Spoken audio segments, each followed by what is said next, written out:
Tommy, thank you so much for tracking it. Speaking of all of the crazy weather we've seen this week, recent flooding, you'll remember earlier in Central Texas, is now raising some questions about how we communicate danger during emergencies.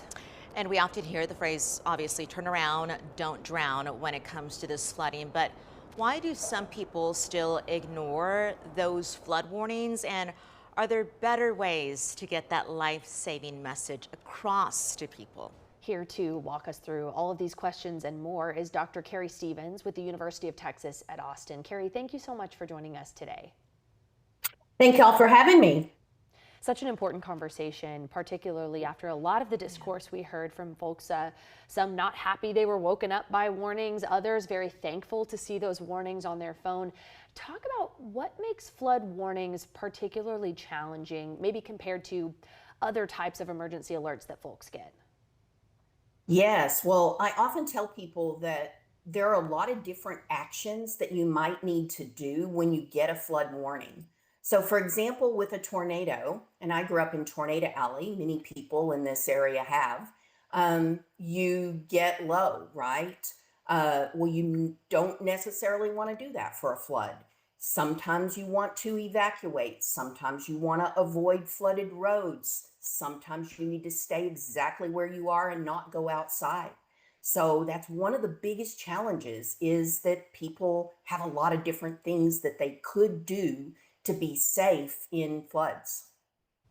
When we talk about the phrase that I'm sure you've heard it as well, turn around, don't drown, we've seen it Yeah. on air, we've seen it online. From that kind of standpoint, the message has endured for so long, but why does it continue to do so? Yes, so my team has done some research on this message as well as low water crossings. And with Turnaround Don't Drown, it certainly does work for a lot of audiences. However, we did some work with young adults, and young adults take a look at that and they immediately feel invincible. And they're like, well, I'm not going to drown. God, I got a big truck. And so their reactions are normal for young adults to feel invincible. We know that from psychology, but we probably need some different messages that my teams have been working on to try to capture their attention. So tell us more about the different messaging that you might suggest, because that's something we saw this week was we captured on video a lot of people passing right Yes. over those barricades. So what do you think might get through to folks? So, whenever we're talking with people, they don't understand the power of water, is really what it boils down to. But when you ask young adults about what their most prized possessions are, it's usually their vehicles. They don't have homes and mortgages yet.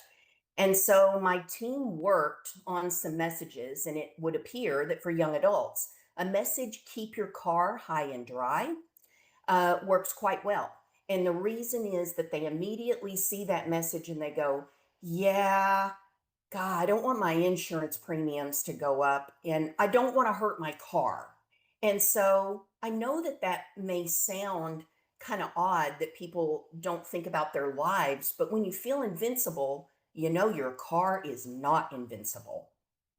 I don't think that sounds odd now that you explain it. We have seen time and time again, and I'll tell you most recently, the one that we've seen is somebody who was rescued from floodwaters, but their car was left in the floodwaters. So it was interesting for me to Yes. see that, their car is stuck, but this person is no longer able to stay there with their vehicle.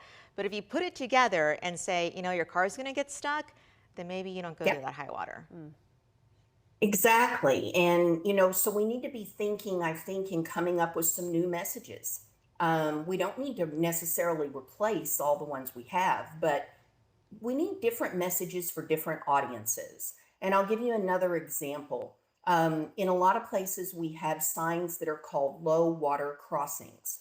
Well, my research also shows that a fair number of people, around 30% of Texans in our study, thought that that meant that there was just a low amount of water that comes across the road there, so it's perfectly safe. Well, that's not at all what that sign is trying to tell people. So signs like road may flood might be a better message, but I'm actually hoping we can do some more studies to try to better understand why people are reacting to those signs the way they are. So important to keep evolving those Yeah. messages. We appreciate the work Yeah. you're doing.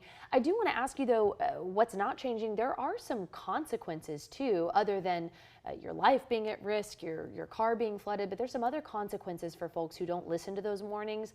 Can you remind folks of what those are too? And is that a part of the messaging that you're hoping to convey as well? Yes, so my team's also doing a lot of work on warning messages and flood warnings. And so we have a National Science Foundation funded grant. We're looking into the hill country flooding. I've done a lot of work with the state of Texas. And I think it's really important for people to remember that you never know necessarily when your life might be at risk. And having redundant messages hit you from different directions to try to warn you is going to increase the likelihood that it captures your attention in that rare moment that you absolutely need it to save your life. So I've actually really appreciated KXAN. Nick Bannon posted out there and said, please, people, don't turn off your alerts on your phone because that is one of those lifelines. Yeah, it's a pain to get awakened in the middle of the night, but I've interviewed people that would have really appreciated being awakened in the middle of the night because it would have saved their lives, their families' lives, and their property. Well So said. important. Yeah. Dr. Stephens, thank you so much for joining us, for the work you're doing, and for the honestly great reminder. We always say we can't say it enough to folks, as you just said. So thank you so much for joining us. We hope to continue to touch base with you as we know we are just beginning some crazy weather this season here in Texas. We are. Thank y'all.